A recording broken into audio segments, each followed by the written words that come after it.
Okay, so we got a forum. I'm gonna call this meeting to order. Ms. Bourchier, would you lead us in prayer?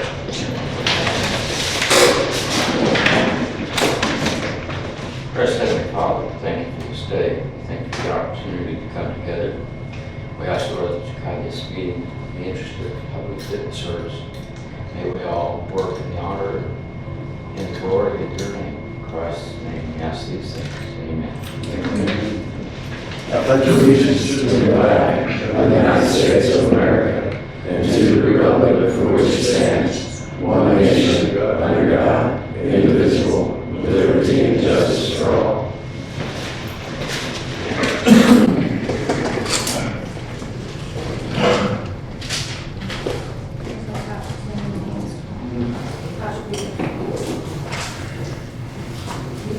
What you got, Patrick? I don't have anything as of yet. I would like to reserve my communications about stuff we got on the agenda here.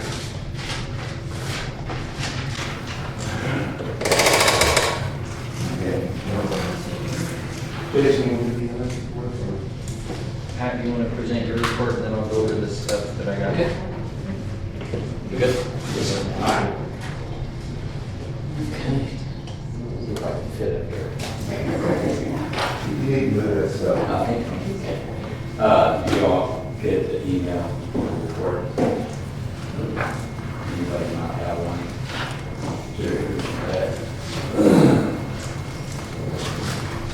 I'll give you a copy of the summary, and it'll work, and then I'll hand you the rest. I'm just going to use this to read. Surprisingly, the month of September was a total of 213 calls. All of them are listed on the report that I sent to you. It looked like all the response times were well within the range of the contract, within the city and within the county. There were some instances that we went over those times, but we looked at the averages and they all fall within line. We received an estimated 15 mutual aid events. 7 of those are so I guess 8 of those came from Allegiance, from either the Moore Station or out of the Cashville Station, and the remaining came out of Light, at least those that I could track.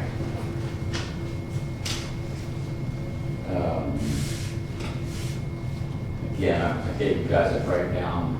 I gave Mr. Beck my copy, so it gave me time to remember. But I believe the breakdown is pretty good. For the city of Devine, we had 61 calls. Average response time was 4.8 minutes. City of Natalia, 21 total calls. Response time was 6 minutes. And Medina County has an overall average 131 calls, and that was an 8.7 minutes. So if you look to the right, when we break down the response time by postal code, you'll see that Devine was 147 in the postal code, and that average response time is 7.1 minutes. And Natalia, 56, again, postal code, 7.4 minutes. And then, again, when I say Lytle, the Lytle postal code, a lot of that is in Twin Lakes area. So they are in Medina County, but a lot of postal code, and that was 10 with an average response time of 10.6 minutes.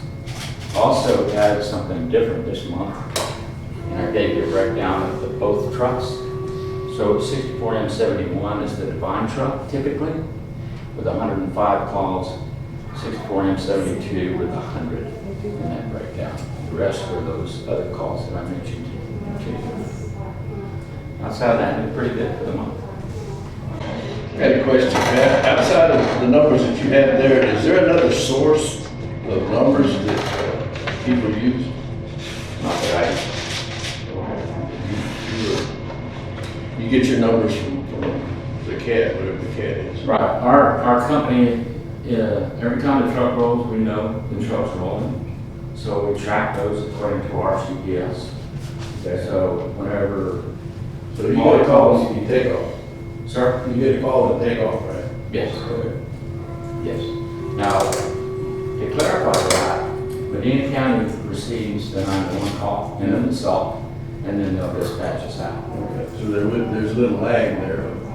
Well, there can be a lag. There's a little lag. Absolutely. Also, if they call, for example, we have a radio in this facility. So when they call us, it's on that radio. So if we're not here, we don't hear that call. What they're supposed to do, and we've had this conversation in the past, as a member of the board, is notify us through the sheriff's department to our dispatch. That doesn't always happen. I've asked the county why they don't do that, and the response I got was that they didn't want to bother us.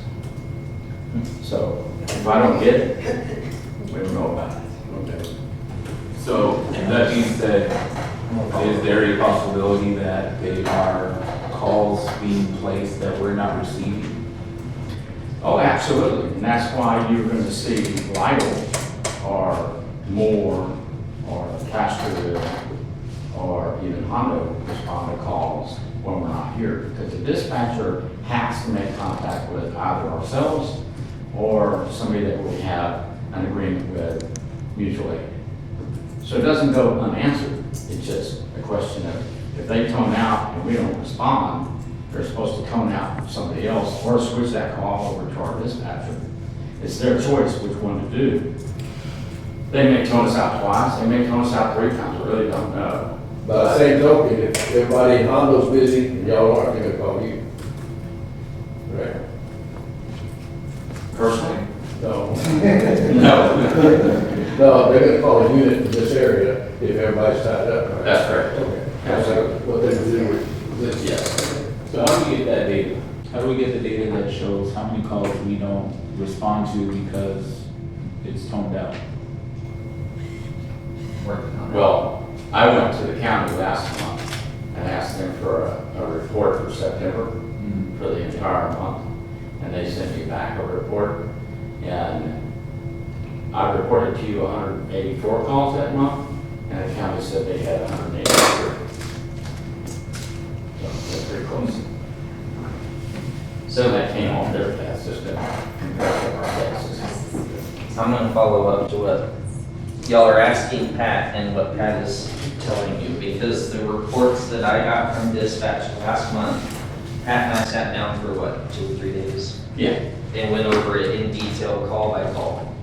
And what we are assuming is that the multiple calls, they may tone out Devine 2 or 3 times before they tone out somebody else.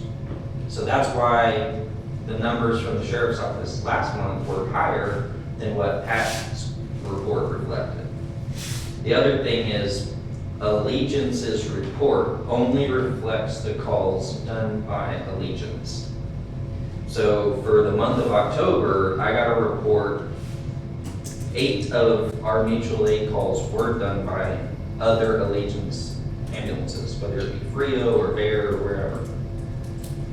13 additional calls were sent to other services.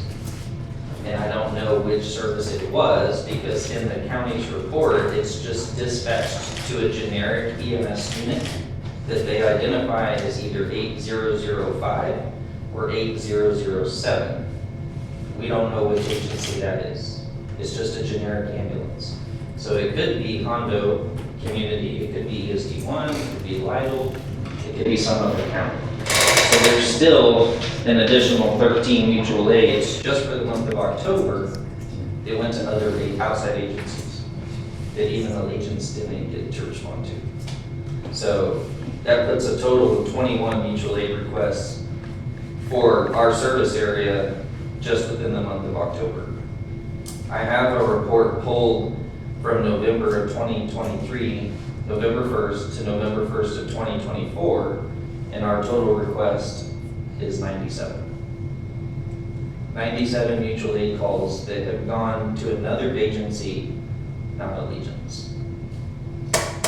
We don't have, Is that a problem? I mean, the call's being made.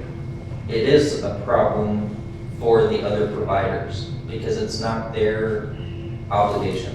And the other EMS providers are upset. So I think of it like this, if they call us to add services or something like that, and we don't get to service one of our community members, because we're servicing some other community, that's why they would be upset, right? Yes, it's taking their unit out of service that's supposed to be servicing their community.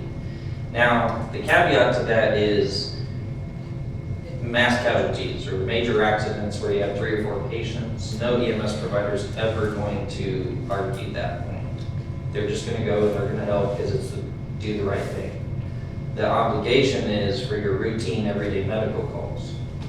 Devine is unique because we tend to get 3 or 4 calls at a time, and we only have 2 ambulances. So even if we have 4 calls, 2 of them are gonna have to go to somebody else. When that occurs.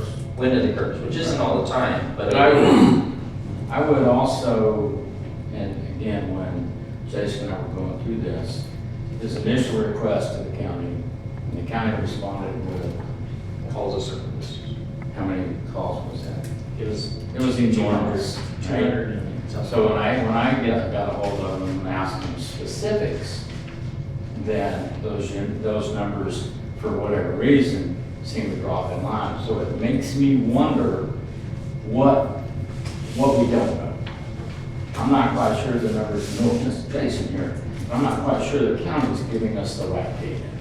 I think the best way to find that data is either Jason or somebody from our company, or Jason, get with the county and find out how that CAD system works and how do they report that out of that CAD system. Because until you know that information, those numbers can be 20, they could be 18, or they could be 97. I'm not saying they're not. I would just challenge that number. Because I have a hard time believing that the county would drop those calls to nobody. They're gonna find somebody. Yeah, the county is dispatching somebody. We just don't know who somebody is. And I know that Allegiance, preferably, if it was Jason's honest opinion, I would rather Allegiance units do all of our mutual aid requests. That way, if it's coming from Frio or Bear or some other county, it's still an Allegiance truck. They're our contractor. We can work with them. If it's going to a different service, like Atascosa County, but I'm not entitled to any of their information, and neither are we, because it's a completely separate service that doesn't hold the obligation of a contractor. And we don't know who that is. But we have an idea that the majority of them are probably going to the Lidle truck out of Atascosa County. But the other generic ambulances that they're assigning to calls, I don't know who they are. And dispatches in their report, it doesn't say assigned to community out of Hondo or assigned to ESD1. That's again why I think the data is. Hey Jason, when you get a call in for like the Twin Lakes area, you know, about half the Twin Lakes is in the city of Lidle, so if they call them, it gets dispatched to the county.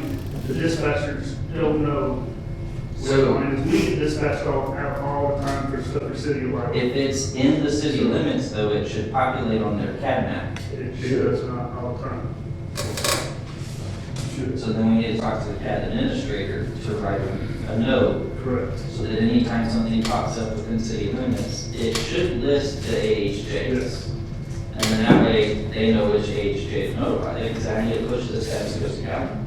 Or, no, this is Medina County, we need to handle this. There's a pretty good, easy way for y'all to get called out for something over there that y'all shouldn't.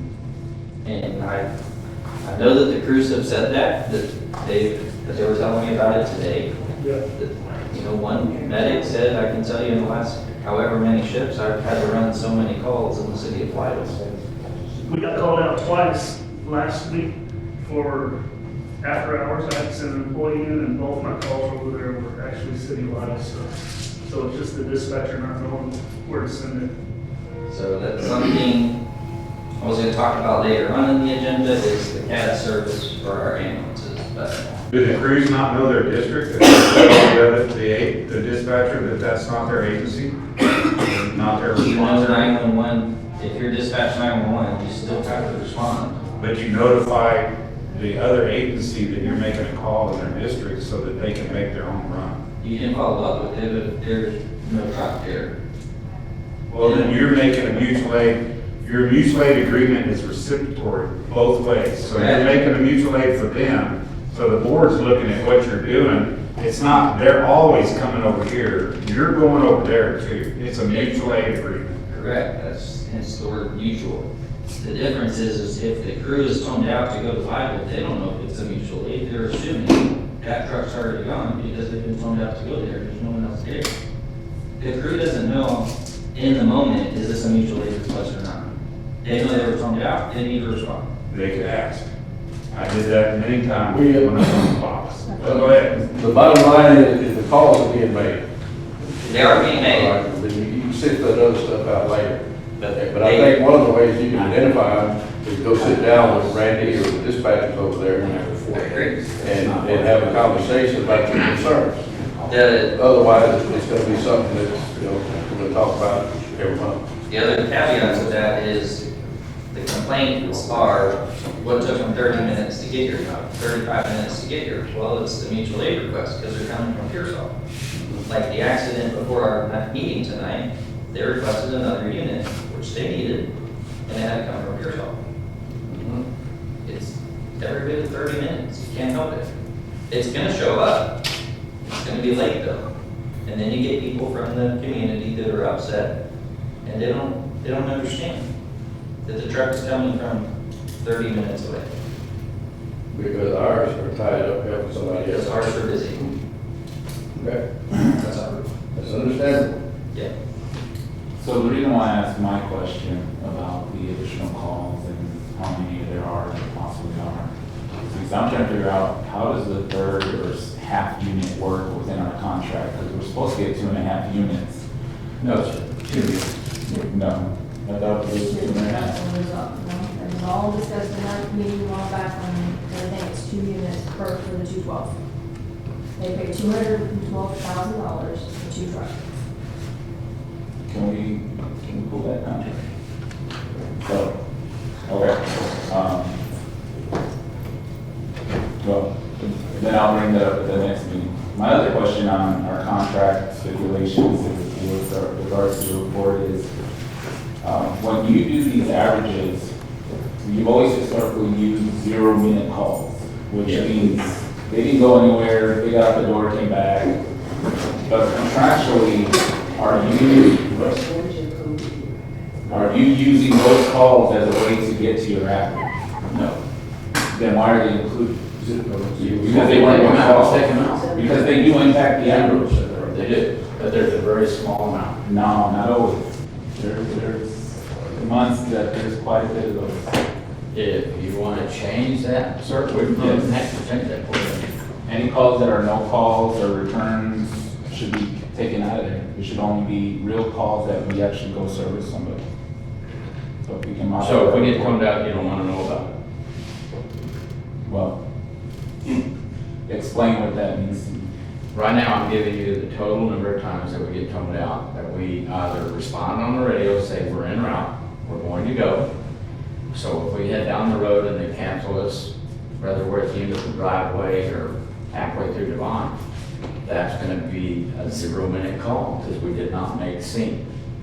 If you want us to remove those calls, we'll be more than happy to do that, but the initial request from this board, from all providers, has always been, they wanted to know every call.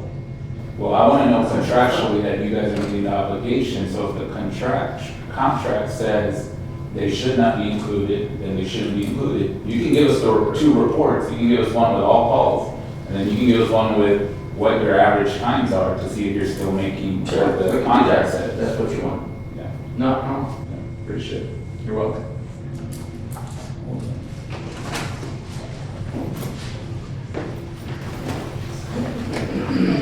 I'll also say tax report reflects the entire month, so instead of doing the 15th to the 15th and getting half a month, we're now getting the full month. With our meetings being set back to the second week, Pat and I talked, That was the misconception. I asked him straight up, is that enough time for you to pull your report? He told me yes. So That's what you see here in the October report, is it's October 1st, to October 31st.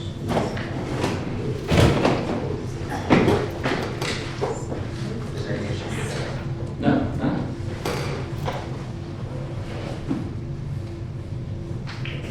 I'll look for it. Thank you, sir. You're very welcome. Thank y'all. Thank you, thank you, appreciate it. You bet.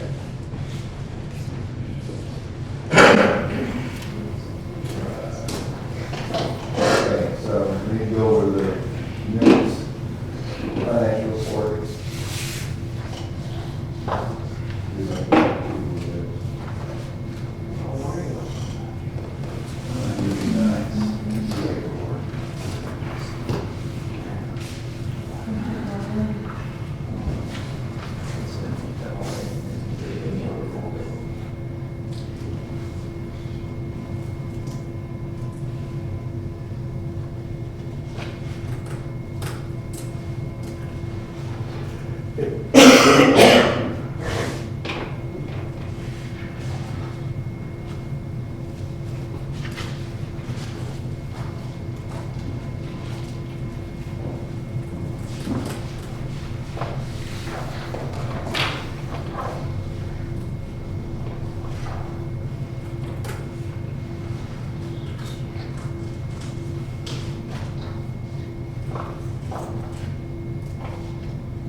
one buffer and then one source.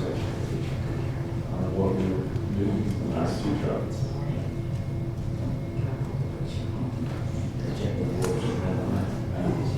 So the first contract, I have the first original contract. In 2021, we originally went with Allegiance, it was 1.5 trucks. It was one 24-hour truck and one peak truck. Then when we went out for RFP again, that's when the contract was signed again, that we went to 2 trucks.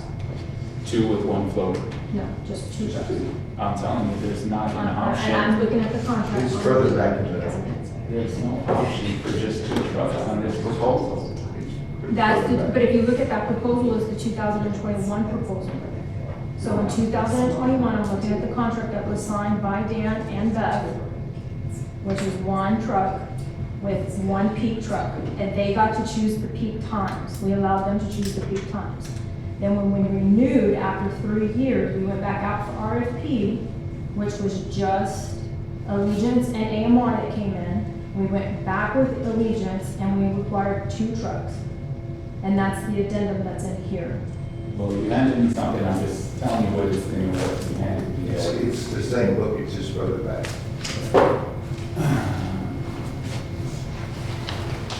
This is the only page of the proposal. But that proposal was 2021. Because you changed it, what, from that. Again, I'm just saying, this is what's been shown to me. Yes, and So I'm it's telling not. you, it's further back in the book. You have gone over this before, sir. Again.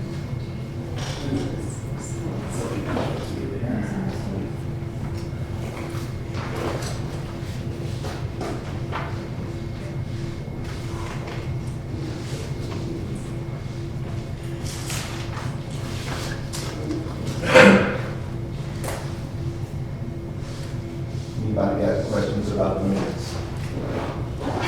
More minutes. Go ask me.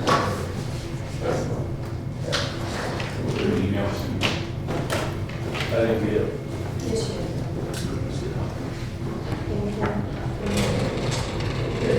That little computer you gave Right me, here, it's right here, this is yours. I didn't get it. I'm trying to show you, Gary, that we send everything, we don't print anything. That's the whole purpose of why we got these. Okay, I understand that, but what I'm trying to tell you is, when I had this thing at the house, I didn't even charge it. I charged it, charged up, my wife Googled it, found out how to turn everything on, and it still did. So I didn't get it. Okay. That's the one right there. And I'll try, so if you can put in your password. It's 078016. Write that down.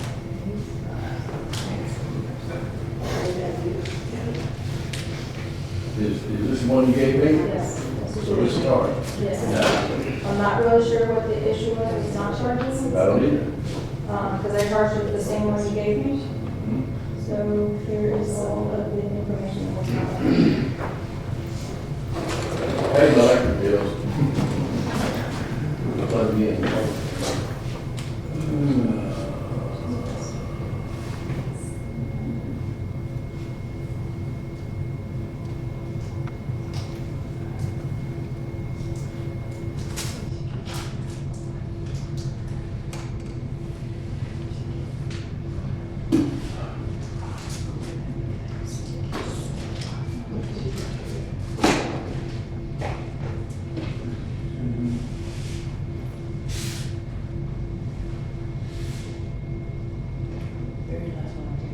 Math?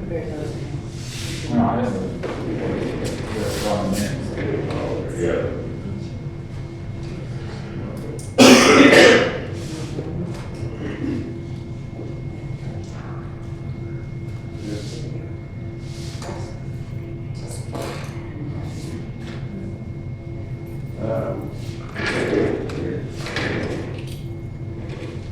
Well, when it comes to computers, I'm a hell of a tree trimmer. I don't know anything about this, I don't like it. Doesn't mean I won't learn, but.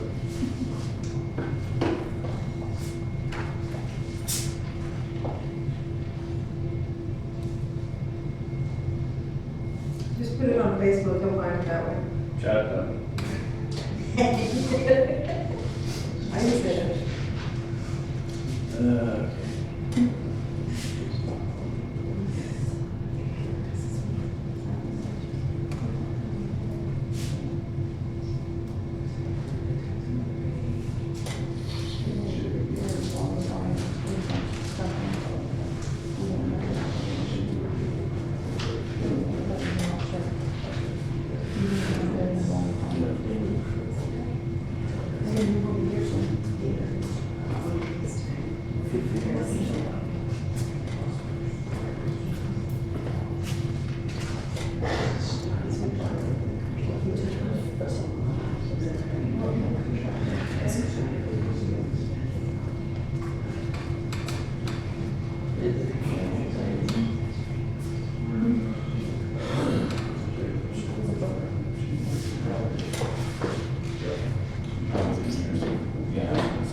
You were the only one here, Jerry, besides me. I'll second. Now, I have a motion and a second. All in favor, say aye. Aye. Opposed, same sign. anybody go over there. Well, they weren't here, so it's kind of hard to. Okay.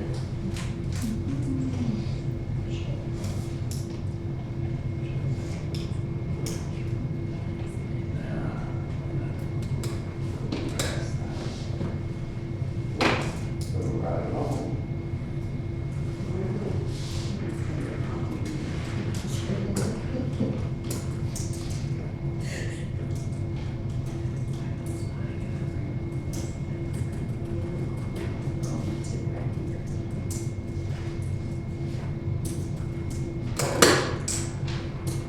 Which one of these is about financial report, I think? The balance sheet.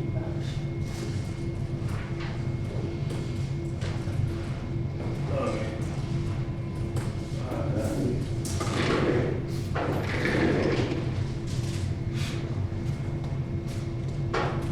Just one page?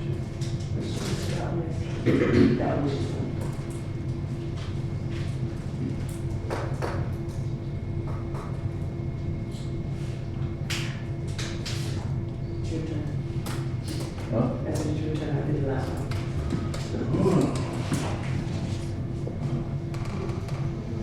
do have a question. Yes, sir. $2,000 to, Christie. Is that a standard monthly amount, is that a different amount?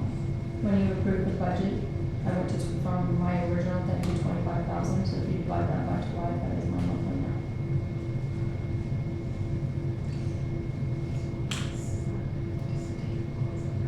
I mean, the budget doesn't finalize the contractual agreement, it just puts the money aside for it. We need a new contract, which I saw in the agreement, or, to approve, but it's not a contract until it's approved by the board. So we really shouldn't have changed anything until that contract was approved.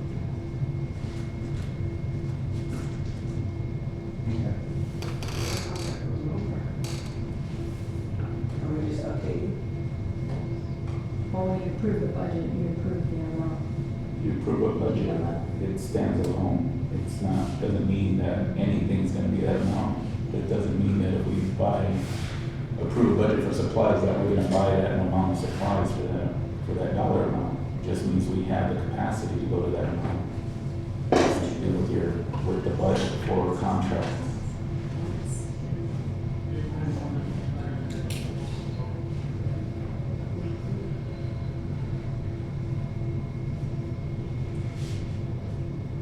There needs to be formal action to approve any contract changes.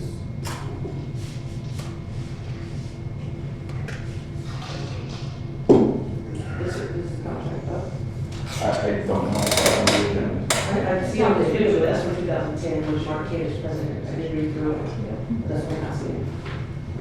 Well, if she's requesting higher fees, then we need to present a new contract to be approved. Discuss those terms. Is that in the financial report somewhere that I'm looking at, can't tell? I'm looking at page 1, it's the district coordinator.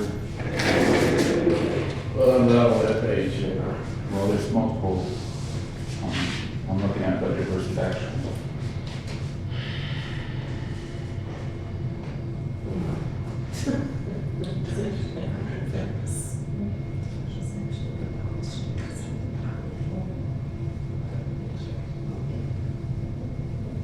Which page you on? Page 1, the budget versus actual, October 2024.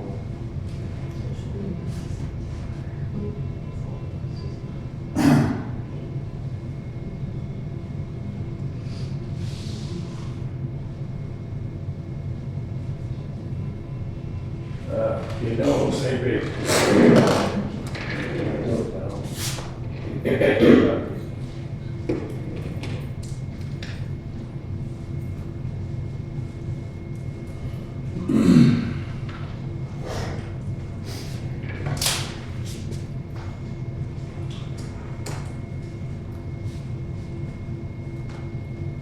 What line do you want?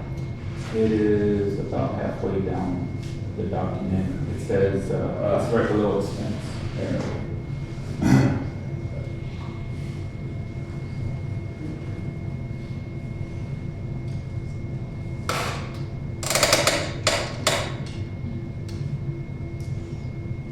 And the point of contention is what? That we never approved it officially. There's no contract in place to pay that sum. We budgeted It it, was just in the budget. but we didn't approve a contract. It can easily be amended. But we need it on the agenda to approve the contract. I understand that.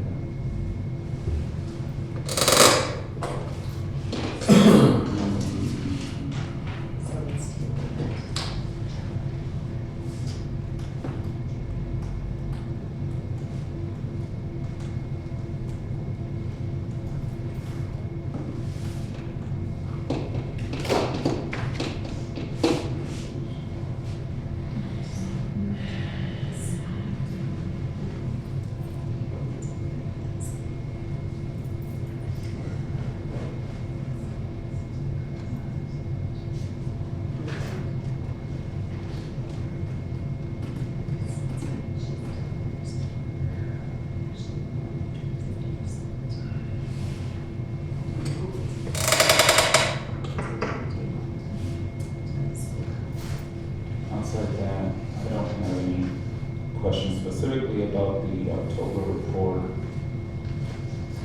I do have questions about the balance sheet.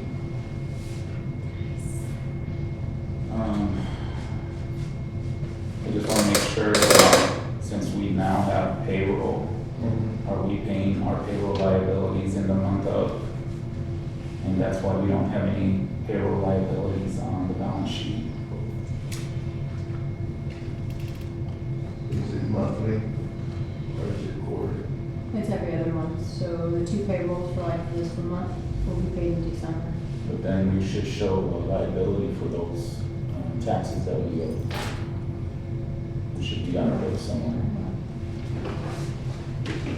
Just QuickBooks and all the liabilities that are paid, and then it's all you pay. So So is I'm not it really make sure up, why it's not showing up there unless I'm doing the report correct. so is it part of this 56,394? Yes. See if we can separate out the payroll liabilities from all other liabilities. Okay, before you leave, you should have Yeah, Andrew. because everything is paid up to front. We decide, the next one is actually due November, which is actually due at the end of the month, for $897.48, and then I just paid quarterly three.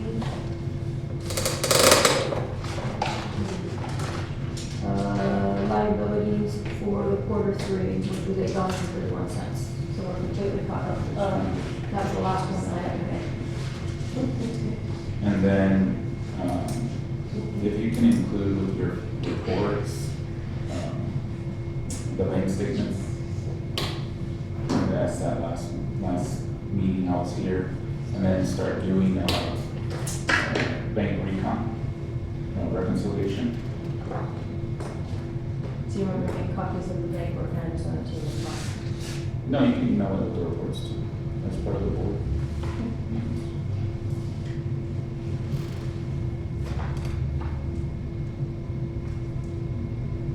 That's all I have. So can I get a motion on the financial reports?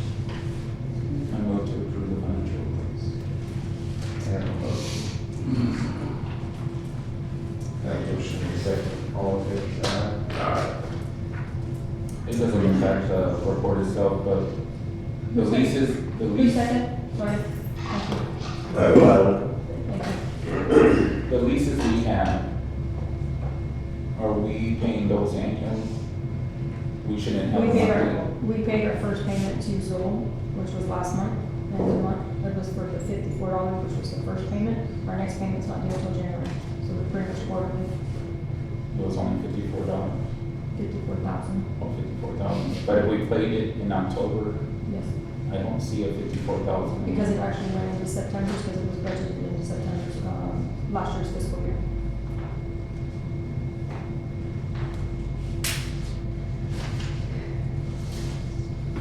And that was for the auditor. because the contract was signed in that month, so the first payment will be put back into that month. So the payment was for September. That is correct.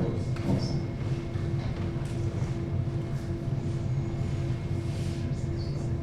Is that the only lease payment month? Our truck payment hasn't started yet, that won't start until January, which was the $80,000. That'll be the only other one that we have to. And we can pay that monthly if you want to pay that monthly, or we can pay just 81 and then over to the year.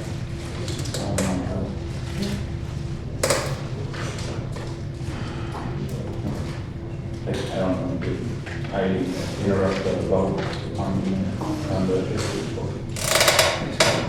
Okay. So that means motion. She seconded it. All in favor, say aye. It was unanimous. All right.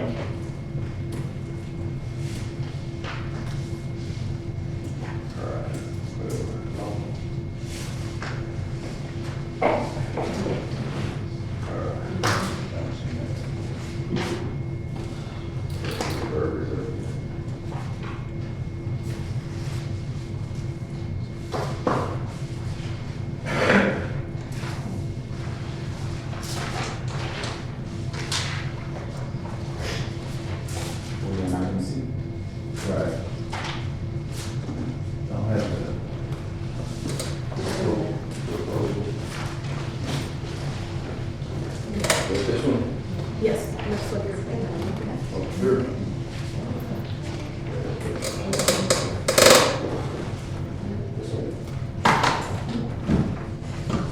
Yes.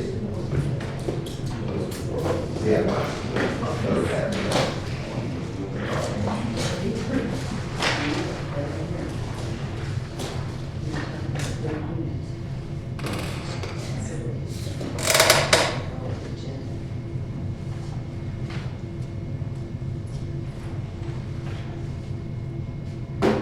Does anybody else want to start the discussion? This is a third unit? Because who's gonna man it? It's a reserve unit, so right now we're not talking about staffing, but we do need a third unit in What it case. is to? Well, those things don't run forever, you gotta do maintenance on them. Yeah, so this is in case something happens to one of those and we need to put another truck in service. To maintain our agreement of 2 ambulances, this would be a backup, a reserve, in case something happens to one of these where they go down and they have to go to the shop. When do you intend to put these two in service? Tomorrow, 8 AM.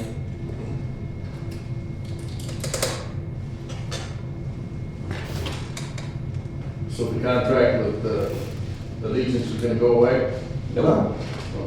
They're gonna staff our units. It's their staff, their payroll, their medical protocol. It's just our stuff. We own the equipment. Do you mind if I chime in on that question? I understand. So when we withdrew the decision to go self-serve or self-op, one of the things that was discussed was that we would be violating procurement law if we did not go back to the original contract. By amending the contract, it shows favor to Allegiance, especially if we are now burdening ourselves with additional cost and they are charging the same rate.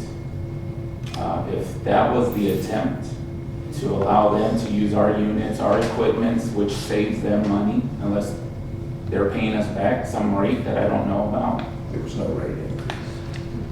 But they're getting a larger profit because now they don't have the expense of the vehicles that they used to have. I'm not sure why we would fiscally want to use our units when they already were obligated to use their own units. All we're doing is now wearing down our own units. If there is a desire by some on the board still to try to look at going self-op in the future, I didn't understand the reason why we would even want to use our vehicles when they are obligated to use theirs. It doesn't provide a better service necessarily, doesn't provide more service. It's still just 2 units. And now that they are saving money, why would we want to do that? And again, I feel we're in violation of purchasing laws and regulations because we gave them an advantage by giving them a better deal. We should be required to bid this out if that was the goal, to use our own units. We had this discussion, why we went down this road to use our own equipment outside of just avoiding the other conversation of selling them, because, the community spoke loudly. They don't want a self-operation in this area.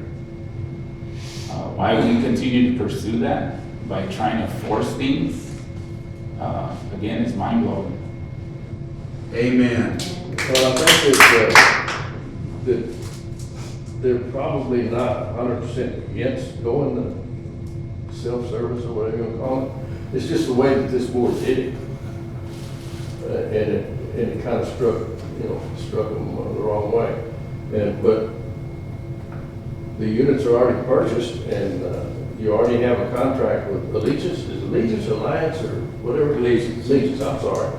Allegiance. But again, why would we want to give them more profit? I'm not talking about giving them more profit. We have a contract with the company, and we got some equipment over here that we bought anticipating to use or y'all bought to use as your own service. Excuse me, that part should have never been. I recall at the earlier meetings that the question was asked about what was the disposition of the units that were purchased. And the board, the team here assured everybody that they would be snapped up by somebody else pretty quickly. And that is true. And they would be off the books at that point. And so maybe that didn't happen. There was some waiting list, a long waiting list to get a new bus, and it just took them that long. So I guess I would question, what's that thing still doing here? Yeah. Even if you sold those units, you won't collect by selling them what you owe. And that's exactly the opposite of what we were told. So if you buy the truck for $250,000, you're not gonna be able to sell it for $250,000. Sure you can. That is the There are opposite of people what we waiting were for told. those units. Dealerships are selling them for over the price. You cannot make that statement with certainty until you go out and try. Until we put it out. We're not only paying more to Allegiance, we're paying salaries that we weren't having to pay before. Well, we're not paying more to Allegiance, but they have less cost. Yes, correct. A lot. It's not really If these are units, yeah. Plus the manager. I think the contract calls for them to use their, they do that one out there. And that was the position. We discussed why it went down this road. Again, why didn't it come back to the board for a final vote? I wasn't here, I don't know. No, I'm asking. But my question now is, No, we voted for Ken to go negotiate. In September's meeting, I'll look at the minutes, in September's meeting, the board gave permission for 2 board members, which was George, Tony, and Jason, to go talk to Ken to go to Allegiance. And the agreement is that we would give them our units to use. The contract was already signed. No, we never said that. Come back to a full board. Because September, neither George or I. They gave them permission to speak on behalf of the board. It's in the minutes. That those 3 were assigned to To go go negotiate. And then they came back and then the contract was created to allow them to use the units. But it never came back to the board for approval. And again, I'm telling you, we are violating procurement laws. The laws are clear about fair competition for political entities. And this is not it. We gave them more profit by allowing them to use our equipment and vehicles, which would have benefited them versus any other company that would have been wanting to bid on this for that version of the service agreement. are we allowed to 5C? Yes, sir. Okay. That's just purchasing this reserve unit. So, And in my opinion, 5C, we don't need it. I agree. I don't think we need to go further with that. That's my opinion. The contract you're talking about and all that, I think we need, We need to talk to our attorney because again, well, we need to put that on another agenda. This is what the one we're supposed to be talking about right now. And then somebody make a motion not to move forward. I'll make that motion not to move forward with buying, reserve third unit. I second. Have a motion and a second. All in favor, say aye. Aye. Opposed, same sign. Okay, so on item D, This is for the organizer to go in the back of the expedition to secure all of the equipment, like heart monitor, medication bags. It's not a necessity, but it does protect the equipment that we've already purchased. While we're responding, it just helps secure some of our expensive equipment. There are two bids. There's two bids. One, the cheaper one is First In Enterprise or something, emergency products. And there's Roland, there's actually three, and then Plastics Plus. First In and Roland are both out of the Northeast. So we would have to pay for freight and then pay somebody to install. The company Plastics Plus is in Houston, and that quote is $4,600, but it includes install. If we took our vehicle there, they said they could install it in about an hour. We've already bought, y'all already bought this vehicle, right?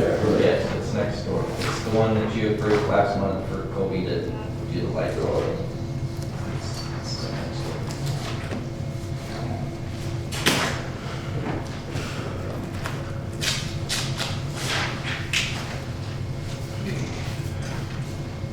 My preference, if approved, would be the Plastics Plus because it includes installation. The only downfall is they're in Houston. But we don't have a freight dock, a forklift, or an installer. So can I get clarification on what is your role, what is your role, how does this all work from a standpoint of being on scene, driving this vehicle, how often you're here? Can we get some clarity around roles and responsibilities between you two as far as That's item how this is 7, I think. operating? That's item 7, I think. Is it? That's his job description, that's on. This has to do with the storage organizers. Yeah, but I guess, well, I mean, I can just explain, but again, I guess I'm trying to picture how this unit is being utilized and who's using it. Before you approve any more equipment for it. Yeah. That would be item 6. Again, I'm just one vote, so it's, I'll That's just, right. say, I'm just trying to stick with this. yeah, it's not good. Did you have a need for it prior to all of this starting?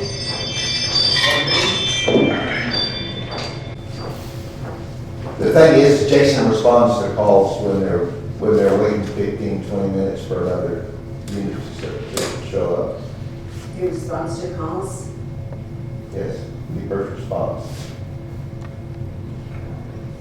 during the day. And fire's making every EMS run also. That's right. I don't know anything about fire. That's true. This is ESD4.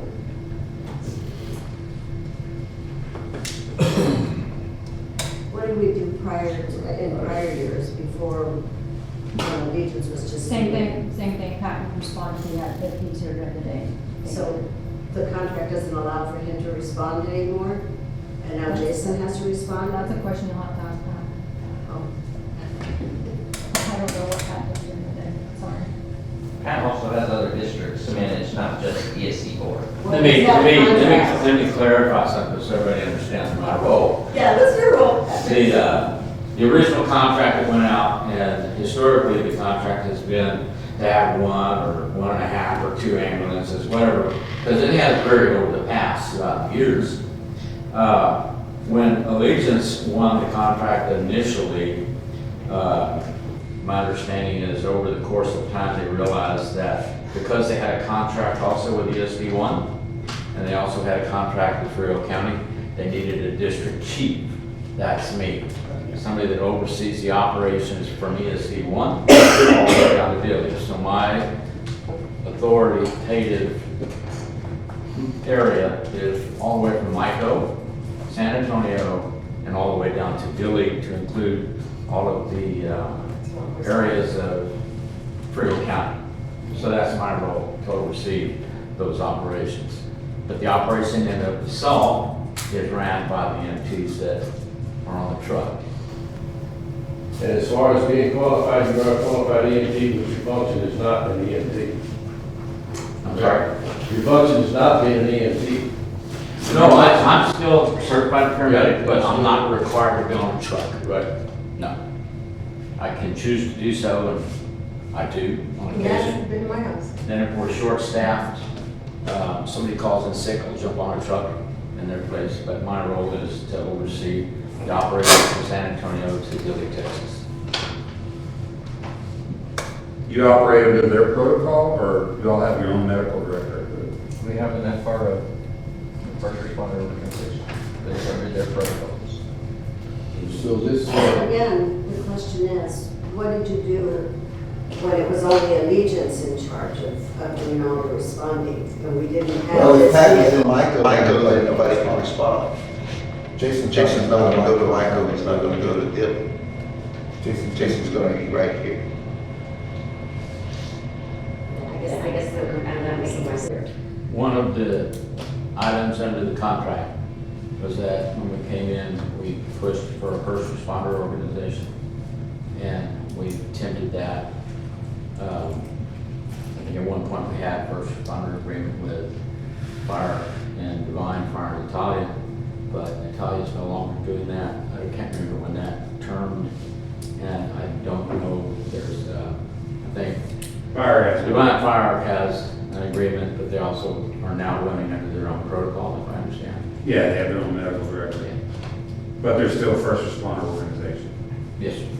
okay, but So And they also, So we do have a first responder. I'm gonna have to defer this point to Jason to get clarity, but when you look at the history, when you look at the history of first responders in this area, typically you're asking for volunteers that may or may not be there. You're also asking that, are those first responders certified as EMTs and or paramedics or whatever.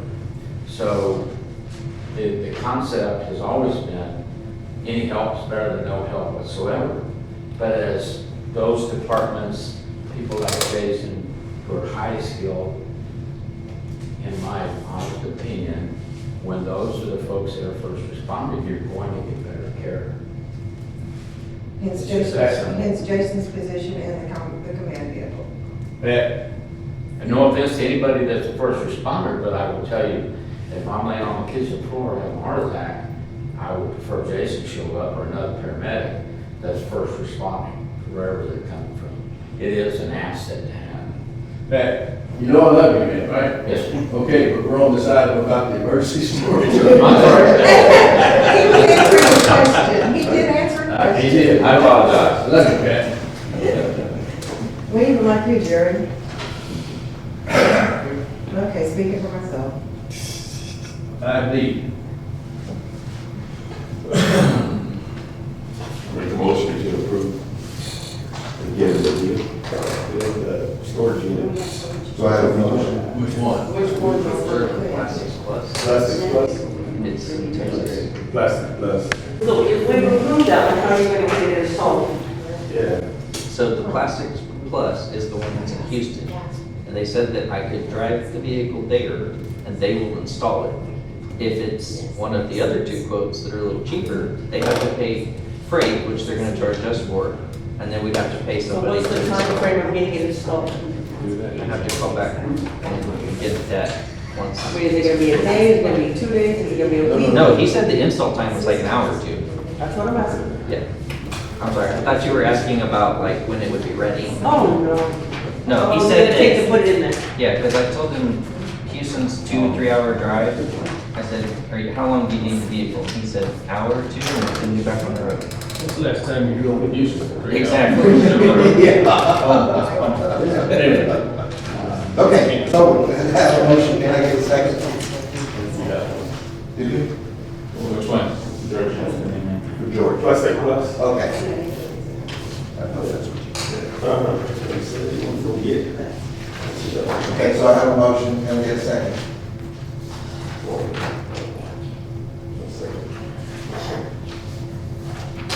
One second. All right, we'll make a motion. So I got a motion and a second, all in favor, say aye. Opposed, same sign.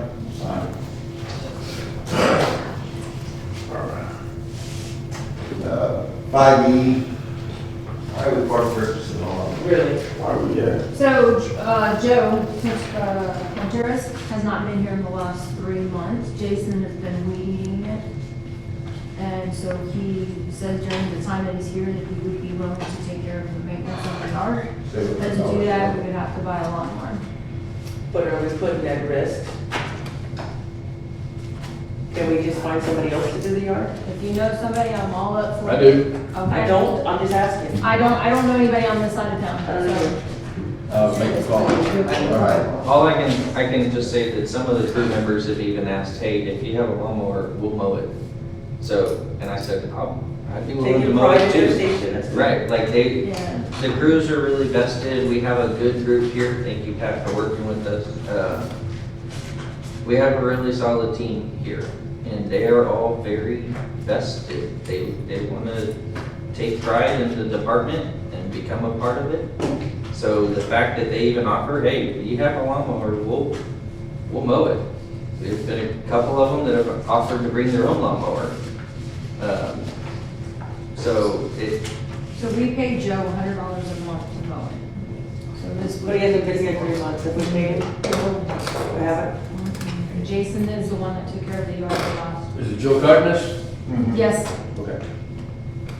and he's paid $100 a month. So this was just, it's an upfront cost, but in the long run, it would save you money. Or you can continue to contract for somebody else. That would be something, but let me make a couple of phone calls right before we invest. I'm good that the crew's taking vested interest, but what happens if their kid or yard with calls? Well, that, and we're gonna have to have a shed to put it in.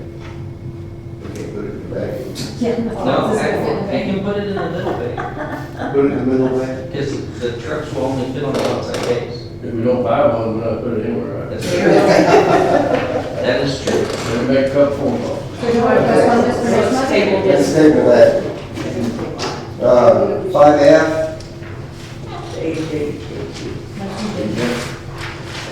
This plumbing quote is, the truck's not backed up all the way, so people can come in and attend our meetings. But when that truck backs up, the washer and dryer are in the way. So we need to move the washer and dryer. so we're putting in where the, Yeah, we're in that corner where the filing cabinets are, just on the other side of the wall, where the Coke machine was and that water heater. We have 2 water heaters in this station. One in the supply closet that feeds the upstairs. This water heater out here feeds this sink and the bathroom. That's it. And I said, well, that seems wasteful. Take it out. And he's like, well, do you want us to tap hot water into that water heater? And I said, sure, why not? I said, all we can do is ask. So that quote is to move the plumbing for the washer and dryer to this wall behind the refrigerator so that the washer and dryer will fit flush up against the wall. And then the truck will actually be able to back in far enough to close the door without smashing the washer and dryer. And it ties into this sink and the restroom into this water heater. Honestly, we don't need hot water here or in the restroom. Right. So if you decide to cut that, he said it's super easy because it's right behind that wall. Is this a local person? $3,500. Easy. That's what I was fixing to ask. I don't know what the quote is, I haven't seen it till today, so. $3,350. Is this a local person? No, it is not the person that's local, What is in bar? it did not want to come out, so it's the same plumber that came out and did the, fixed the plumbing that was from the air conditioner. It was leaking. So if we do away with the water heater that services the toilet and the sink here, we don't need it, right? We don't. No, part of this is moving the washer and dryer Connections. connections around the wall this way. That's the majority of it. And it includes hauling off the old water heater.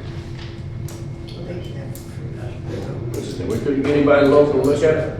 I called the only two that I knew, which was Malden out of Castroville, and then the local one here, and neither one of them showed up. And we tried to reschedule with both. So the one that you're looking at is the one that assisted us with the air conditioner. Well, I'm a strong advocate of spending tax money in our local businesses, and that's why it got my attention. And if the local people don't want to work, that means they're either too dang busy or too dang lazy. And I know the local guy ain't lazy. Yes, ma'am. Did you try Anytime Anywhere plumbing? Is that the one that didn't show up? Is that the one here in Devine? That's one of them here in Devine. They're They've always been real good anywhere, anytime. I'll have to look at my notes. I don't. They've always responded real well anytime we've called them. You might try. What was it called now? It's either anywhere, anytime, or anytime, anywhere. I always reverse it. Yeah, so if you guys know more local vendors. Yeah, because I reached out to George and asked George if he knew any plumbers that were local. We've used them and quite a few times they were out trying. at our place, and they've always been really good. That's what they may be too busy, because electricians and plumbers seem to be hard to find. Yeah, I said, I don't live on this side of town, so I don't know anybody, so I have to rely on them. So, I only know Malden out of I can give you their phone number before I leave. Yes, ma'am. Can we table this until we get local? Yep. Okay. We're okay with it. I mean, we've already got one bid, I should not spend it local. Item 5G, discuss and approve purchasing 2 Apple iPads for the CAD system for the unions. So, since we're not doing our own service, we have the 2 cell phones that were purchased prior to go in each ambulance. My request was, can we upgrade or exchange those iPhones that we're not using for an iPad so that we can mount that in each emergency vehicle? It'll stay in there full time so that we can look at putting a CAD service from the sheriff's office, which has already given us approval. These 2 units? Yes. So we will have real-time communication with the dispatcher directly, or the crews would. That also gives us access to the sheriff's office CAD service, so we can pull more accurate data for your reports each month. We can actually pull, right now, the way Pat explained his report to me was he only can report on what Allegiance has made. If we have access to the CAD service that dispatch is using, we can pull all calls, all services in this area. And it would give us access to all the dates, times, call notes. So if the dispatcher types Lidl EMS, then I know the dispatch goes. And I'll be able to pull a more accurate report off of that. But if we're not gonna use those units, why put them in there? It's up to your discretion. Okay. Well, This is still if Allegiance operates our trucks. If you decide otherwise, then it's null and void.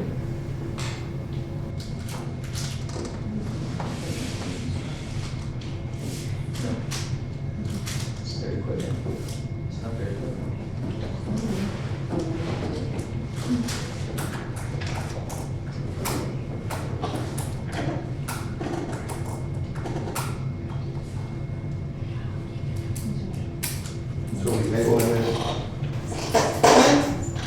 until you guys make a decision about the ambulances, I think there's no point in voting until you make a decision.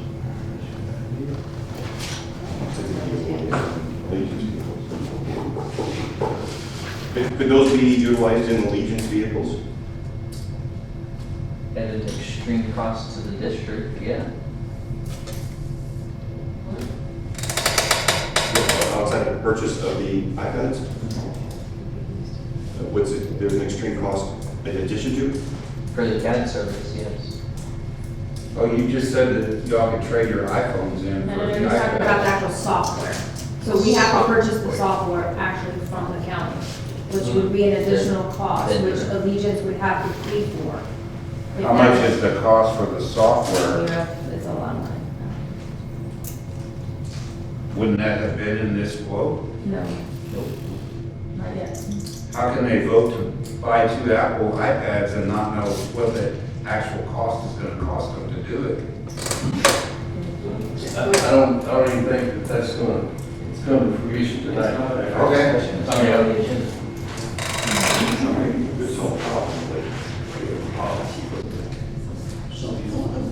All right, so we're gonna move on, number 6. Okay,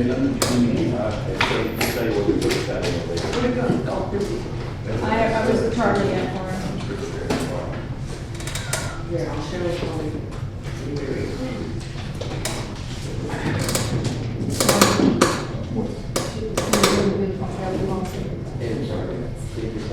Just pull up the, whatever attachment is.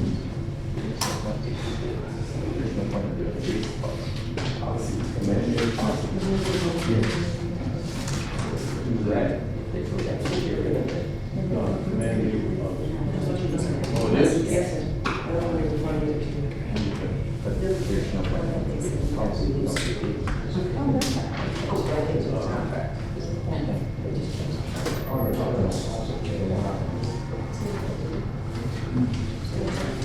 I didn't know what the blue stuff on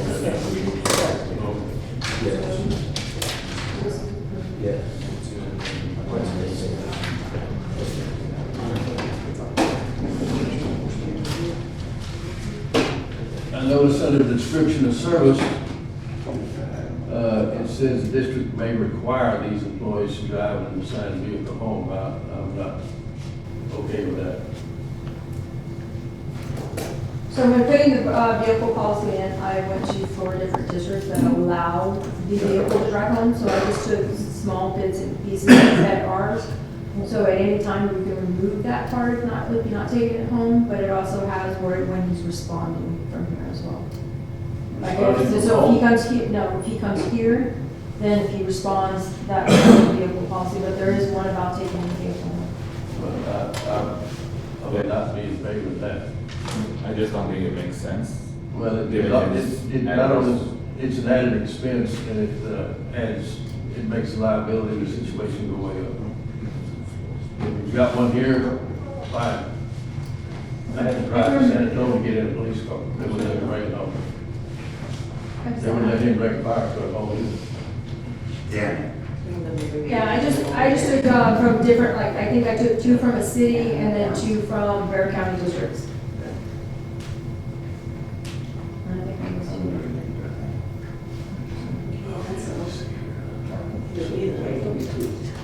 Yeah. yeah.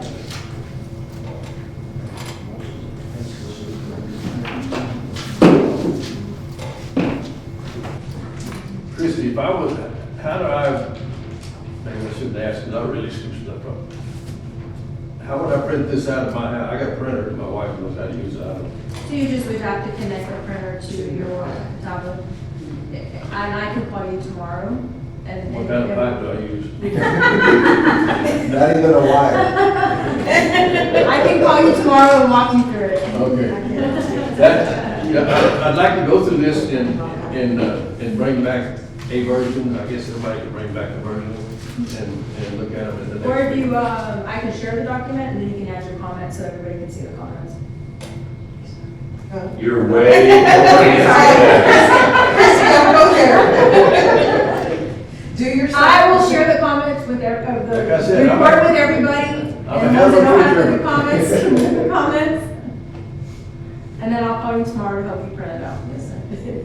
Don't buy yourself more headaches, Christie. So let's table comments, right? How's that sound? Okay. Everybody- And bring back an abridged version for the next meeting? Absolutely. Okay.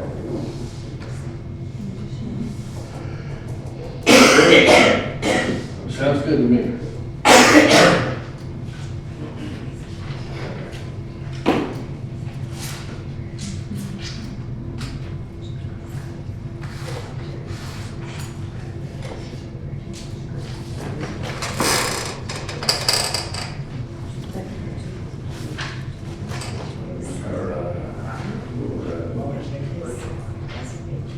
So the meeting will be December 11th, right? My father's name is Sir, and he's dead.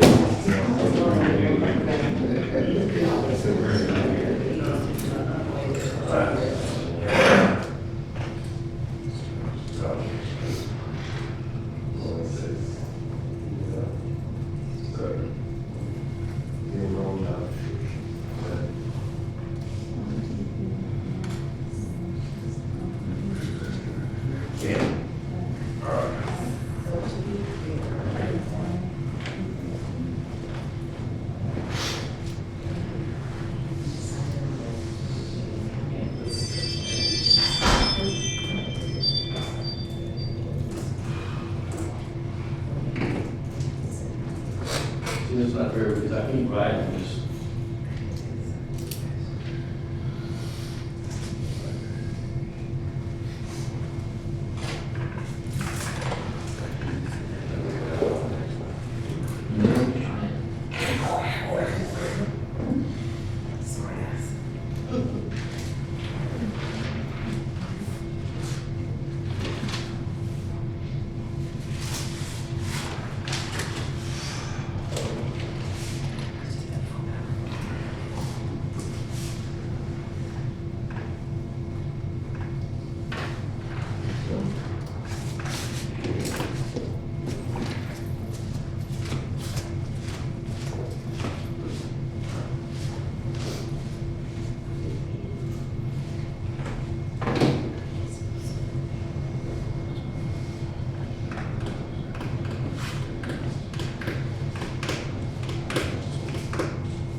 Oh, okay.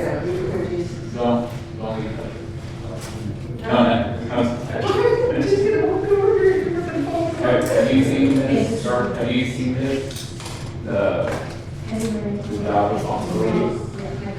The reason why I'm asking that is because some of this, just from my own experience, I'm not sure if it would be acceptable by Allegiance, just from the standpoint of like investigating their employees, things like that, without them involved.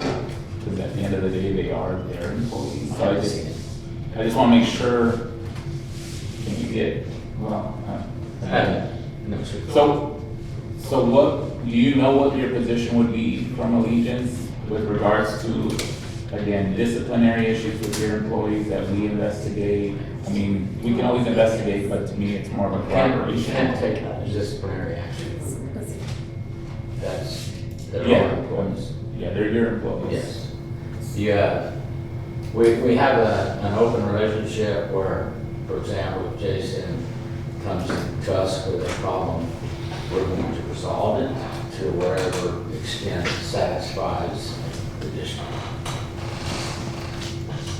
We've always had that. Well, but we never had a Jason. No, but we've always had a agreement with the board. If there's something you wanted to know, or there was a problem in Kuwait, we would deal with that. And in some cases in the past, we've actually removed a couple employees for those type of discussions. I guess I preferably would like Jason to work with Allegiance in all these areas. I guess what I don't want to happen is it come to us first without Patrick having an opportunity to do his own investigation and look into things before something's reported to us. Unless it's just critical of nature that we need to make, quick decision on calling a board meeting to do something. But So that's how the relationship is right now. yeah, and I guess I just don't want the job description to seem like we overstep in a way that Allegiance has no proper ability to do their own thing. So Have y'all consulted your attorney on it at all? I don't know. So once it's approved with them and they change the verbiage, then we send it to our attorney does the final. But they do the verbiage and then it'll be sent to them for final. And the agreement with Allegiance and the attorney was that if there was an incident or personnel issue, that I would bring that to Pat's attention. Pat would take that to his leadership and then do whatever Allegiance decides to do with that employee.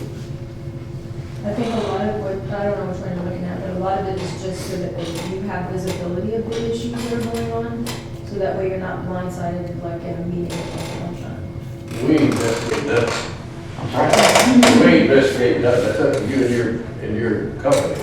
Yes. But if it's brought to his attention that something needs to be addressed, he calls you. Yes. Well, but some of the job duties would say otherwise, that's why I brought it up. The last bullet under responsibility. Initiates He wouldn't be required to initiate any internal investigation. He could refer all complaints and all that stuff to Pat. Correct, which is what And then happens. underneath it should say underneath it, will report all investigations to Allegiance Director and or Operations and ESD Commissioners. Well, then we You want me to ought, remove that? we ought to turn that into the bullet and do away with that slide above it. Okay. Are you okay with that one? Yeah, I'm just trying to see if the bullet above that already takes care of that Okay. box, so yes. I think the bullet above that already Okay. does it, doesn't it? Well, Yeah. Yeah. It's Just everything remove to the do whole with thing? the last 4 lines, right? Yeah. Okay, I removed the last bullet.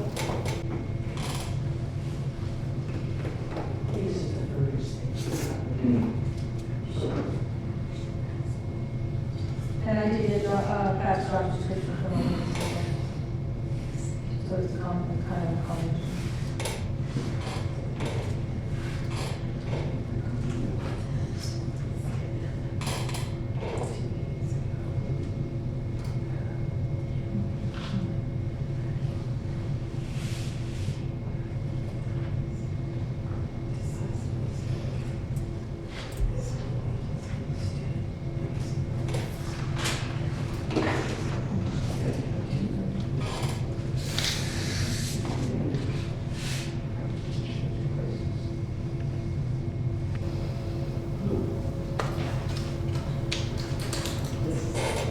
So the first bullet, and this is sort of why I asked the question about what is Patrick's role, what is your role?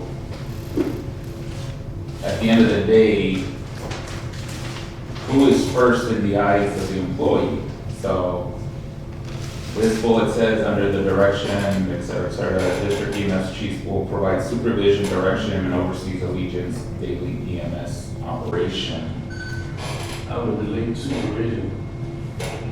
Direction.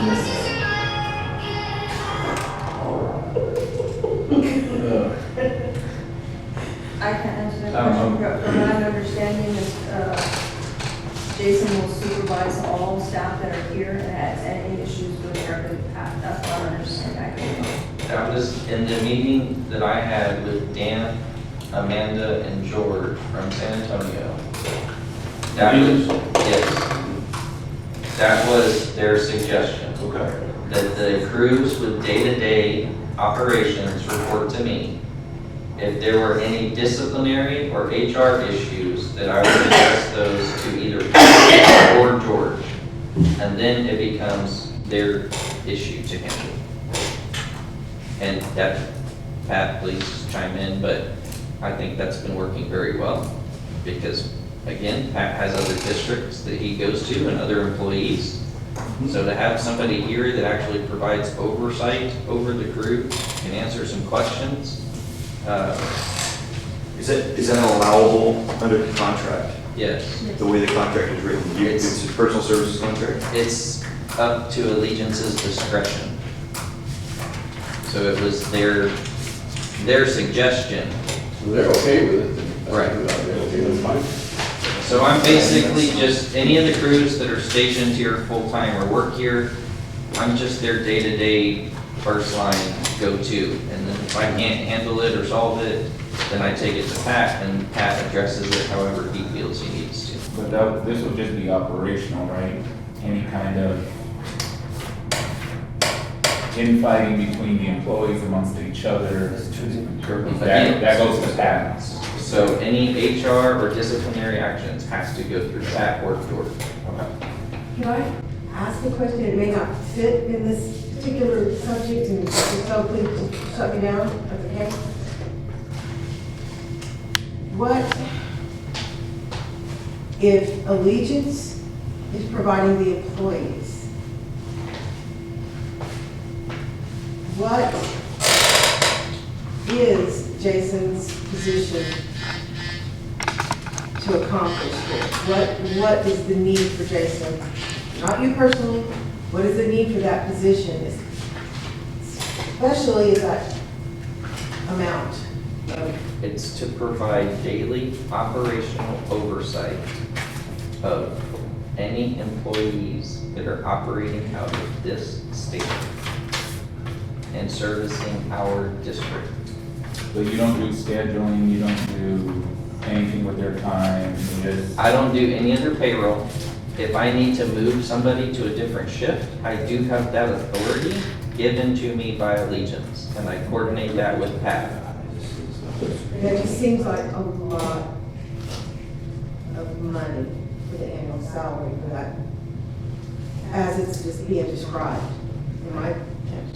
Am I the only one that feels that way? Is this a full-time gig for you? It is a full-time job, yes, ma'am. I'm less concerned about your salary, your position, everything, but the fact that you're giving direction to contract employees, and the contract is laid out with Allegiance, and Allegiance should be providing that direction, and you're just in that way the oversight. The government staff is the oversight to ensure the contract is being implemented correctly. There is a contract in place. There's standards in the contracts. It's how we do these things.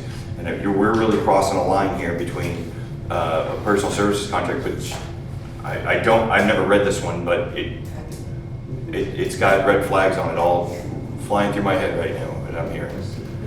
Is any of the things that you're discussing, is that in writing? They've written that you have the authority to do this? Or is that just a discussion you had? In their contract, it says that Allegiance may provide oversight for operations. That can be delegated to one of their employees or one of the employees. Understand, but is it in writing that they've delegated? It's in the contract, Pat. You're saying that they may, but they haven't. To provide the personnel. They get to pick the personnel they want to have that authority. That is up to them. It seems to me they're externalizing cost onto the taxpayer as opposed to having it directly I'm not an attorney. supervision with Allegiance itself. I'm not an attorney, and I'm not going to discuss. Again, I'm not, this is nothing on you, it's just, it seems like the relationship is really hinky right now. You need this. It's a lot. So it's almost the same, on the same level as we were discussing, giving allegiance the vehicles to drive, giving the taxpayers vehicles to drive, in addition to their contracted work, performance work that they're supposed to provide. And this seems like very similar, that you're providing great oversight, I'm sure, and direction, but is that the proper place for the government employee to be overseeing the staff, or should Allegiance be providing that kind of oversight to the staff? Ultimately, I represent the 5 of these board members when they are not here, day to day. Sure. So I am assuring that our contractor, Allegiance, is upholding to the agreement that was negotiated between Allegiance and the board. Yep. That is my day-to-day job. Yeah. Have they ever needed oversight like that? I mean, why do we have a contract with them and they're paid to do a job, and in the past, I imagine they've done it, and now we need to have a person overseeing that? I don't understand why. What's the logic there? I just want to say that oversight and supervising are 2 different things. So making sure compliance with the contract is different than us supervising and managing their staff. My concern is more on the liability side. Are we taking on any additional liability when we are giving them directives versus their own management? And if something were to go bad, are we then held culpable as the board and employee versus it falling back to Allegiance? So I think it's a conversation to have with Ken, just to make sure that the EMS district is not finding itself in some lawsuit down the road that then we are, become financially unsound. So you want me to send this to Ken and have Ken review it, and then bring it back to you with his recommendations? Well, no, I think we need to talk to him about the concerns about, are we overstepping by taking on true supervision of their staff versus just ensuring they're meeting their contractual obligation? That's sort of like a roofer. If I go up there and tell the roofer to use shoddy material and do it one way, and they're gonna say the warranty's then not gonna be honored because you're telling us to do something outside the scope of work, well, that's on me for making them do something that they weren't gonna do, or they wouldn't have done, maybe in their process. And so that's sort of how it correlates what I see here.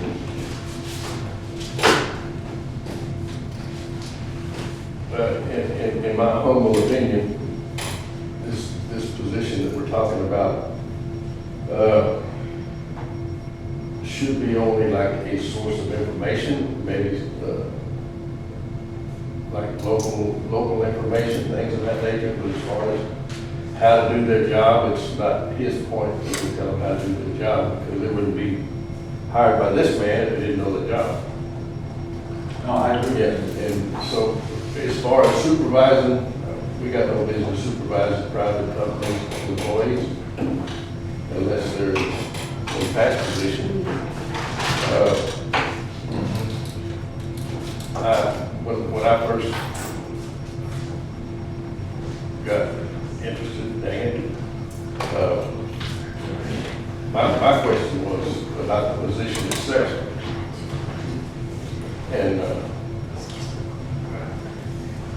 And in my opinion, I don't think we need it.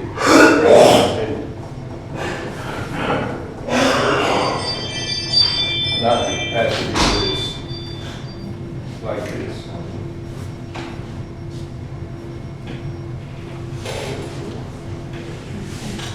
Get down on the soapbox. But if you want to redo the job description, that's fine.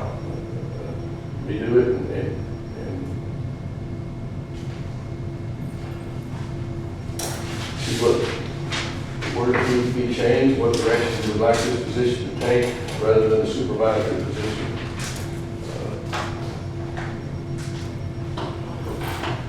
So basically, we need to table it over.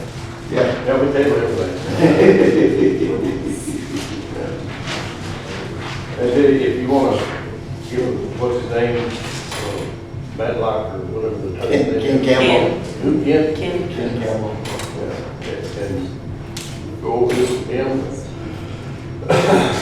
Maybe come down here and earn some of his stipend, give us some direction on it.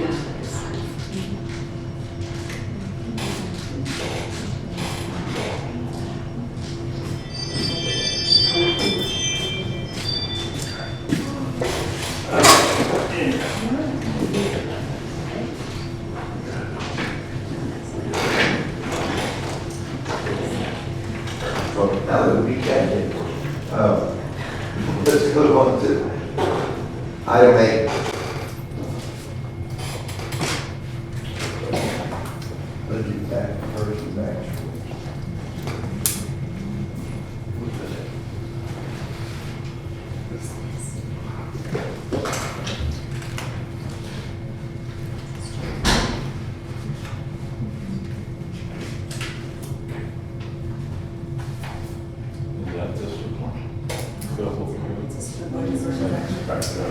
Yeah, that's the one. So in your packet, you should have the budget versus actual 23-24, and then you have my proposed amended budget to make it even. So you should have two of them. So budget versus actual 23-24, and then amended budget, which is what my recommendation are. So when did the amended budget show? It looks like the same report. Could be.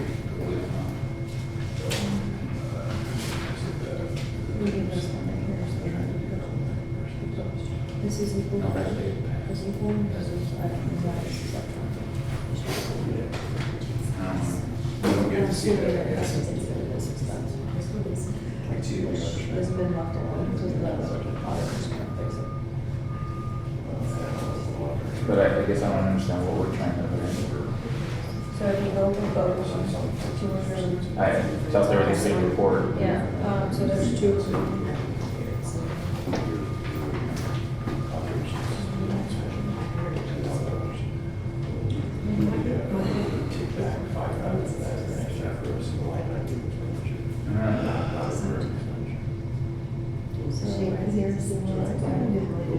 So for AT&T fiber, we were $4,000. That was the install version. I'm only sure that's that right there is the amount. And then over 1065 to come to that. I think they asked you at the last meeting.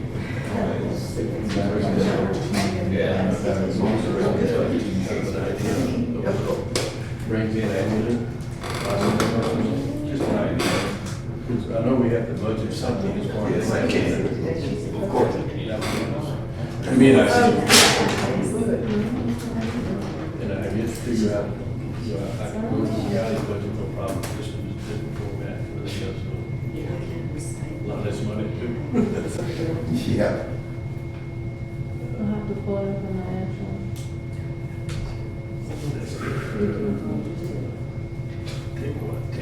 By the blueprint, the other budget, so I can answer these questions. The actual one that says budget versus actual, not the amended, yeah, not the amended, so he can see, and then I can answer questions by opening up in QuickBooks. But isn't this the one I'm looking at? No, you're looking at the amended, this is the actual, Okay, so that's the. and this is the amended, so if you look at it, we're zero and it's our budget, so this is the amended. Because they say the same thing. That's the- Yeah, on this right here. This one is equal. What is it? Pop up everything? Yeah, I'm pretty sure. I remember them saying that. So this one is the amended. And then I'll, while you're asking questions, I'll be there. Budget numbers,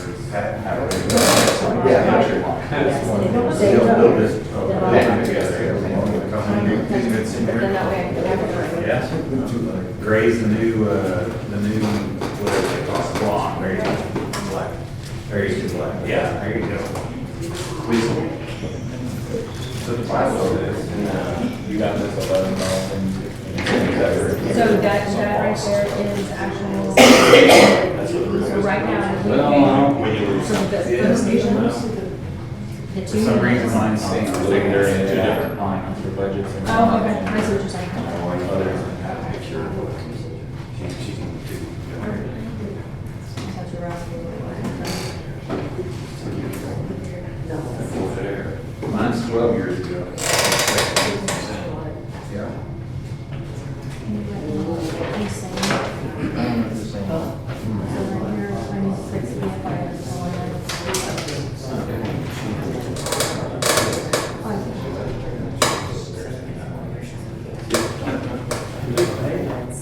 No. We told Keith that wasn't going to happen. We didn't. On the same couch. No, I did not amend the resolution. I did not. Just check those. Yeah, that's the only thing I didn't do. But if you want to, I can change But they it. never came back.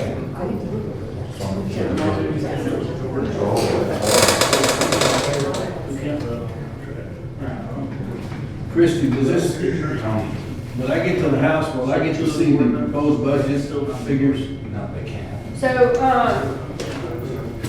And the reason I'm asking is, and I was asking, no. Viola? Who? I cannot believe you just did that. Okay, go ahead.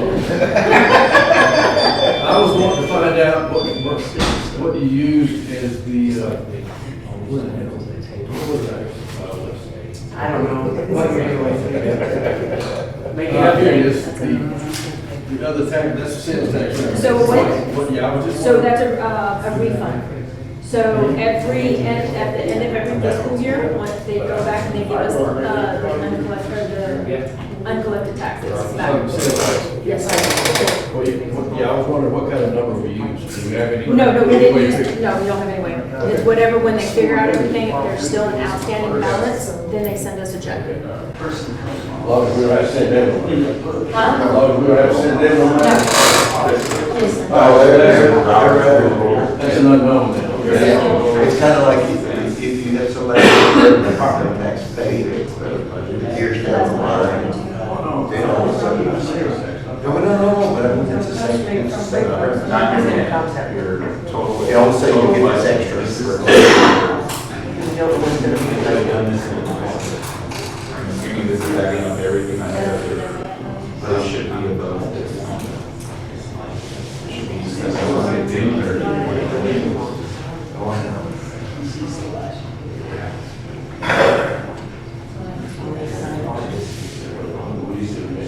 well, that's the difference between your expenses and your income. So that number,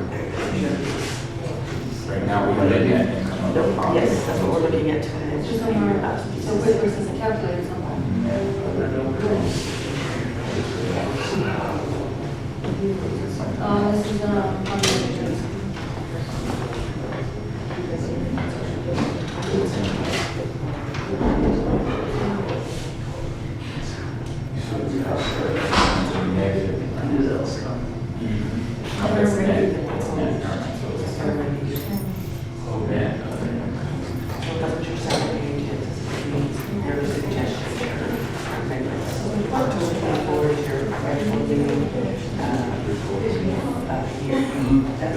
Yeah, so this is what we're proposing. So this one I did last year, last fiscal year, and then this one is your new fiscal.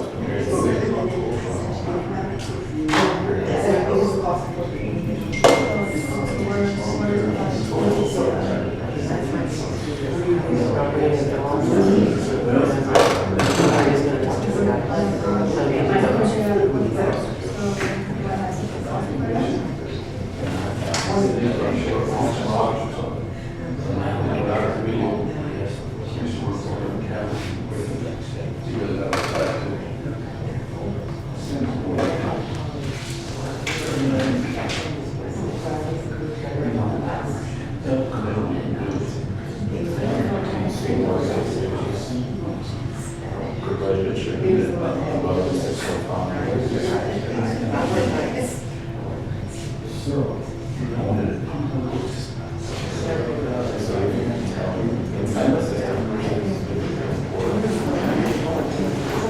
it's important to instruct the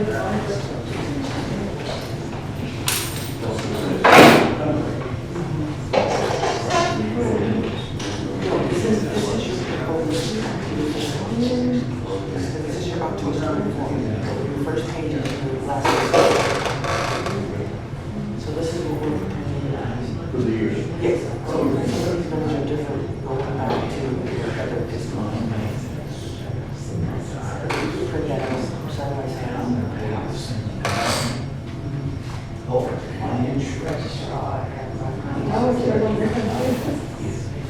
So do we need to table this? So let's see, if we can figure it out. It's already been passed. Outside of this, Well, you got it wrong line item. Yes. All this is just moving buckets to where they balance.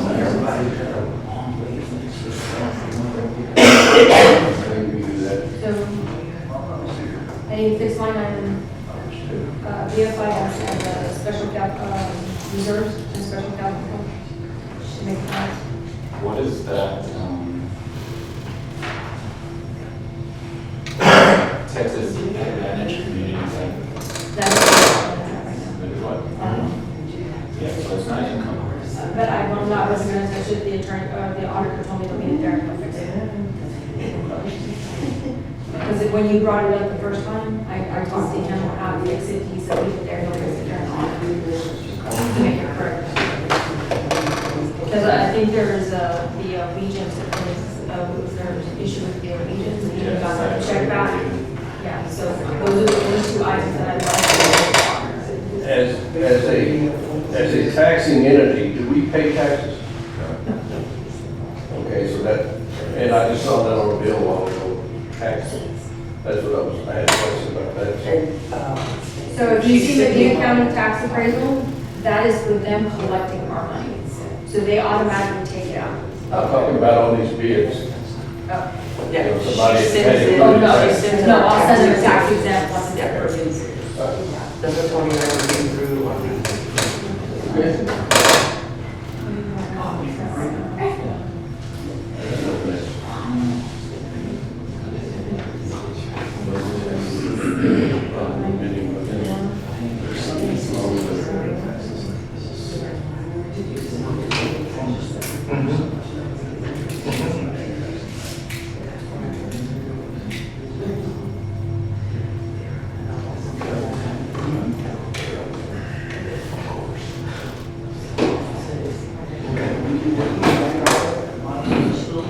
Almost on that.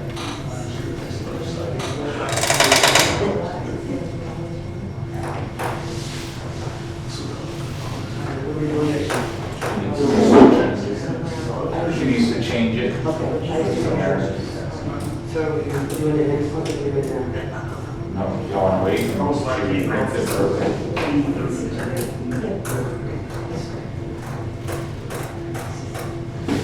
So we can move on to the next motion, please?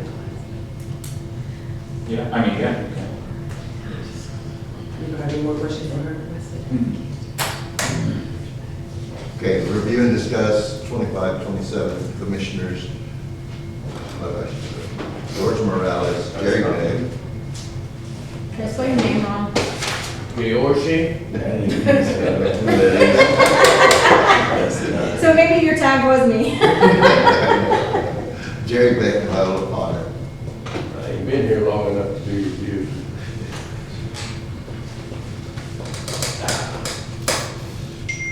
Well, we're gonna have to make, send in applications in December. I gotta reapply. Yes, sir. Yes, sir, because you were, when you were appointed, which I spoke with Judge Lutz as well as our attorney, when you got appointed, you took over the rest of the secretary's position, which she is up at the end of this year, so you have to reapply. I don't want to be a secretary. Well, right now, that's what you are. In January, we'll do the, We'll shift. we'll shift around the titles. Okay. You probably gonna want a secretary that can use the iPad. Gotta be glad we're in public. I love you, Jared. I love it too. So each one of you got the application that Jennifer sent me. You can either send it to them with your resume, or you can send it to me and I can send it his resume. Give it to me, I'll get it over to. He shouldn't need a resume, correct? No, they got one. Does he already. need one? Who, Jerry? Yeah. He doesn't have to have a resume, but if he has one, I think you filled one out. Yeah, so- because he just did it. Yeah, you just have to redo the application. Nothing's changed. My wife still lets me live in the house. The same address? Where's the discussion?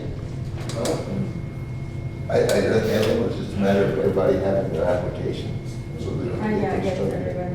I gotta get on the cycle. Come on, before I present. Christie, is that application you have for this week? The one Jennifer sent me. It's probably in the last couple of days. No, it was last month. Was it changed? Yeah, they were gonna review some wording on the tax question on there.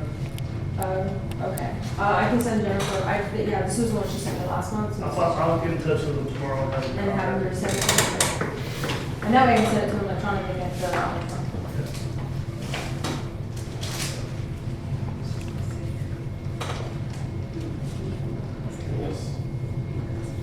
Okay, so do you have any need for? Your total budget is still below your total expense.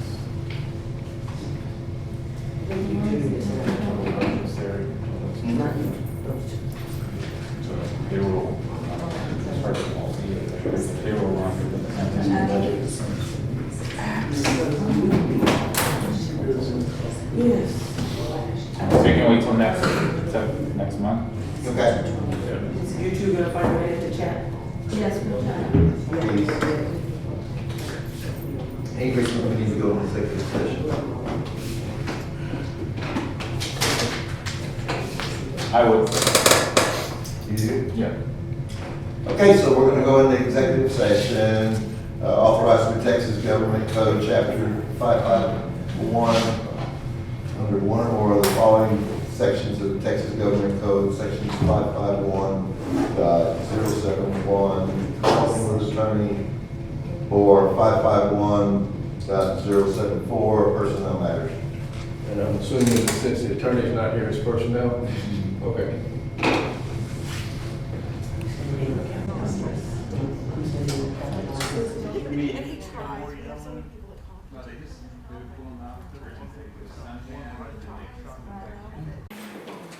Okay, so we're back in.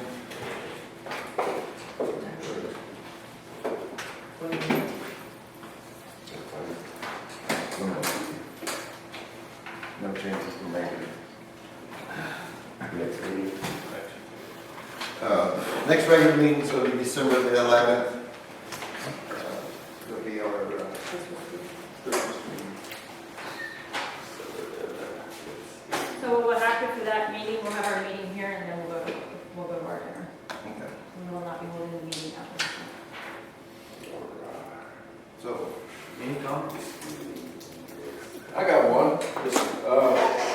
I'd like to, ESD number 2, the fire is looking at providing a homestead exemption to 65 and over. I'd really like to see this board do the same thing.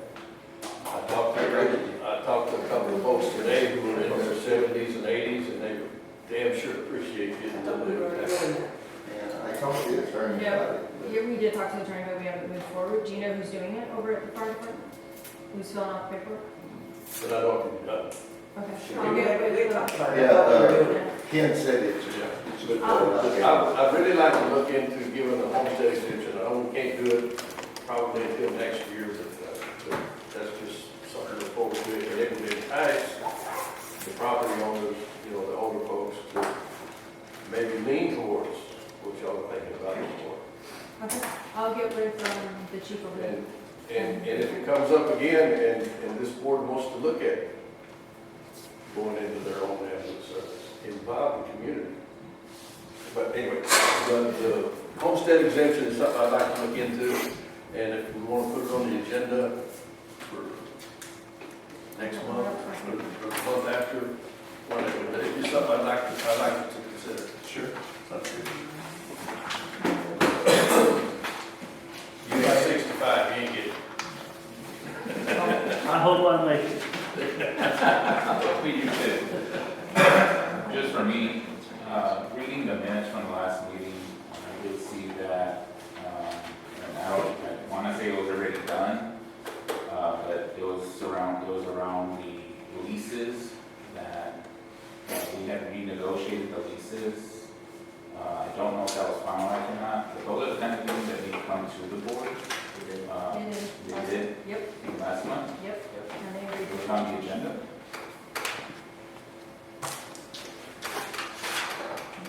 Or was it the month before? Oh, that's the month before.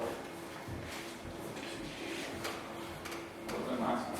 September 3rd. Oh,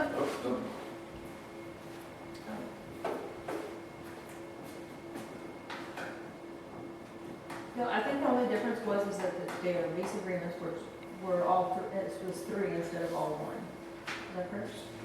Yeah, well, No. it For the was, Zoll, yes. Yes, instead of being 1, there's 3. it was 3 separate agreements. One for each machine. So none of the terms changed? No, nothing's changed on as far as the terms, it's just now it's just 3 separate. It's, So let's say we want to pay off the vents first. We can pay the vents off first and pay on the cardiac monitors. It was all 1 contract. it was 3 separate. So now it's one. That goes opposite, we can't pay it off now individually because it's one contract. Yes, so they can still split the payment.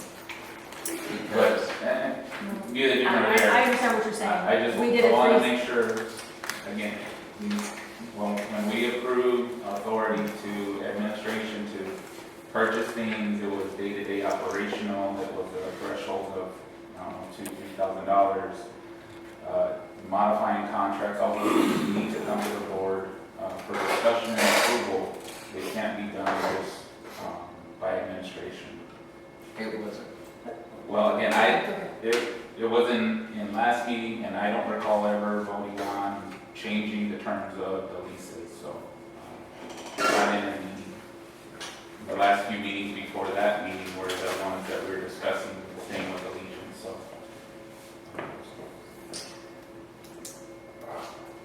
Can I make a statement?